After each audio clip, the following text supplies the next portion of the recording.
Yeah, as you mentioned, Ivan, Iran has supplied, a fleet of drones, of unmanned aerial systems to the Russians, as well as short-range surface-to-surface ballistic missiles. So the Iranians, excuse me, going all in, supplying the Russians with much-needed weaponry and equipment in a time when the Russian war effort is faltering, and that's being a bit generous. And to what extent is Iran assisting Russia in its war in Ukraine? How far does it go beyond equipment and weaponry? Well, we see trainers on the ground from the Islamic Revolutionary Guard Corps, Quds Force. So they're sending some of their elite trainers to help with weapon sustainment and actually showing how to use these systems.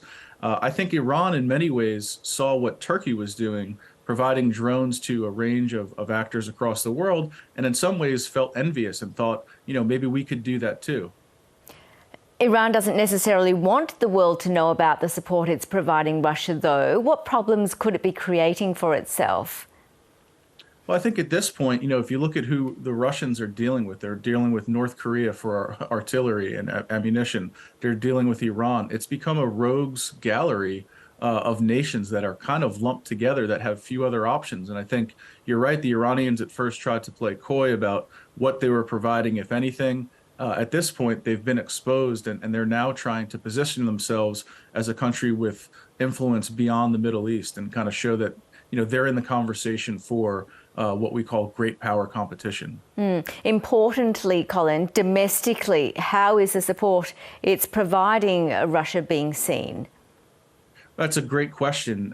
As you're aware, the Iranians have been dealing with domestic unrest, protests, and demonstrations for six, I believe, going on 7 weeks now, largely driven by women in that country. And so this could be an attempt for Iran to change the conversation, although this is not going to play well with the domestic audience when there's so many issues that the Iranians need to deal with at home, not only women's rights, but the economy and a range of other issues that we've seen take root in Iran, over the past several years.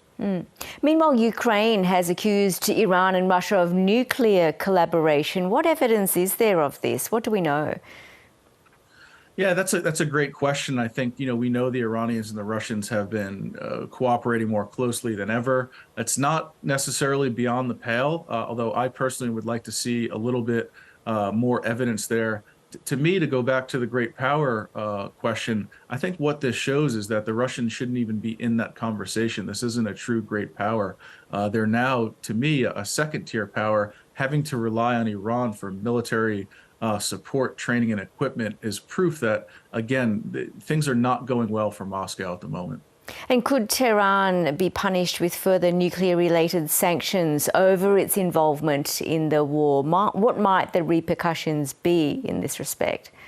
Yeah, so I think that's a logical next step, and it's something that the U.S. is likely talking to European interlocutors about, exactly, what this kind of supply and provision of weaponry would be in violation of specific sanctions. And some of those can be quite technical. So I think those are conversations likely happening behind closed doors now. And we may learn more in the coming days and weeks about what the punitive measures against the Iranians will be. Now, Iran and Russia's collaboration comes as no surprise, though. Since 2013, for example, they've been cooperating in Syria to assist the Bashar al-Assad's regime, as we understand it. What more can you tell us about their history and how they've worked together? Yeah, you're absolutely right. I'd say, Iran and Russia are the two countries primarily responsible for propping up Assad and keeping him in power to date. Through Lebanese Hezbollah, which is an Iranian proxy, and through Russian military forces, they've, essentially terrorized Syrian civilians in an effort to prop up this brutal, brutal dictator. And that tells you everything you need to know about the way that the Russians operate and the way the Iranians operate. Complete disregard for human rights.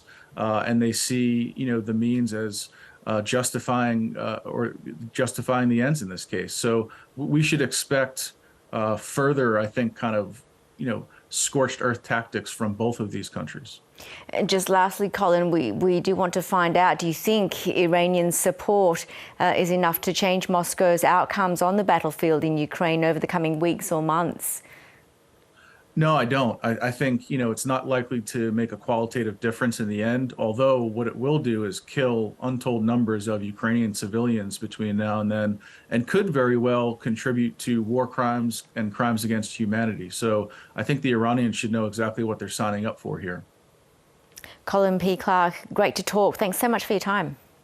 Thanks for having me.